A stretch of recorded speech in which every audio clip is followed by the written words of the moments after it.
अब वक्फ board act आपने ऐसा बना रखा है कि जब तक वक्फ बोर्ड के 2/3 लोग उसको विड्रॉ न करें तब तक वो दावा है। तो आज की डेट में डुअल जब सबको हकीकत पता है, टेक्निकलिटी पता है, तो फिर ऐसी मांग क्यों उठ रही है? मैं वही तो बात कह रहा हूं ना, लीगल पोजीशन ये है कि आज की डेट में एएसआई डायरेक्ट उस पर एक्शन नहीं ले सकती क्योंकि वक्फ बोर्ड का भी क्लेम बना हुआ है। और आप देखिए साहब कितना मजेदार है, देखिए इस देश में कैसा कैसा मजेदार काम किया गया। वक्फ बोर्ड के एक्ट में यह प्रावधान किया गया कि किसी संपत्ति के ऊपर दावा होगा तो नॉर्मली 12 साल की टाइम ड्यूरेशन होता है। जो वकील है उनको पता होगा कि अगर आप ये किसी प्रॉपर्टी पे क्लेम है, अगर 12 साल तक क्लेम नहीं किया तो पूरी तरह समाप्त हो जाएगा। वकील साहब को भी पता होगा, जज साहब को भी पता होगा। मगर वक्फ बोर्ड में वो 12 साल की लिमिट हटा दी गई। अब सुनिए वो कितना पीछे ले जाई गई। प्लेसेस ऑफ वर्शिप एक्ट में 15 अगस्त 47 कर दिया गया कि इसके पीछे नहीं जाए। वक्फ बोर्ड में कहा गया कितना भी पीछे चले जाओ, कितना भी पीछे चले जाओ।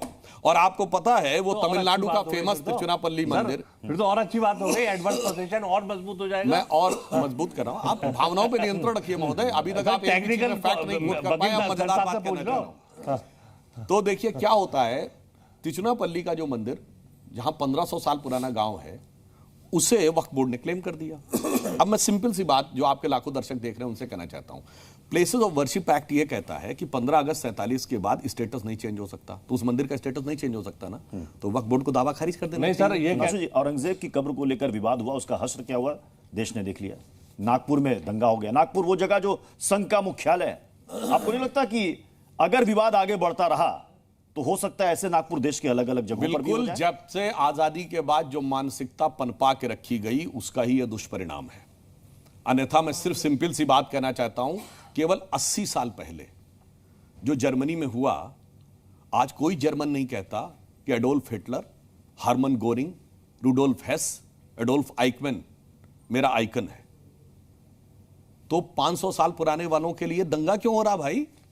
अगर वहां पर मूवी बनती है Schindler's list, saving private rayon, तो किसी जर्मन की भावना नहीं भड़कती मेरे भाई कि यहूदियों को मारते दिखाया। यहां भावना कैसे भड़क गई? इसका मतलब उन अत्याचारियों से अपने को जोड़ के रखा गया है। इसीलिए इस मानसिकता को समाप्त करने की जरूरत है। मुस्लिम समाज में एक से एक अच्छे लोग हुए मिडिवल एज में। बताइए, ये सो कॉल्ड सेकुलर दलों को मैंने कभी देखा? उनके शेख मोहम्मद इब्राहिम रसखान, ठीक, आलम शेख, मलिक मोहम्मद जायसी, अब्दुल रहीम खान खाना, बताइए कभी किसी को जाते देखा है? अरे सर, उनकी कब्रों पे जिसको आप जिसको सो कॉल्ड गंगा जमुनी तहजीब कहते हैं उससे मतलब नहीं है। एक सेकंड, एक और सवाल पर आ रहा हूं जिस पर सबसे ज्यादा बहस छुड़ी हुई। आखिर बाबर को हिंदुस्तान किसने बुलाया? राणा सांगा ने बुलाया या बाबर खुद ब खुद आया? बाबरनामा में 2 उल्लेख हैं। एक, इब्राहिम लोदी के गवर्नर दौलत खान लोदी ने बुलाया, और बाबरनामा में यह लिखा है कि बाबर ने राणा सांगा को मदद के लिए लिखा। राणा सांगा ने बाबर को नहीं लिखा। और दूसरी बात, बाबर को राणा सांगा क्यों बुलाएंगे?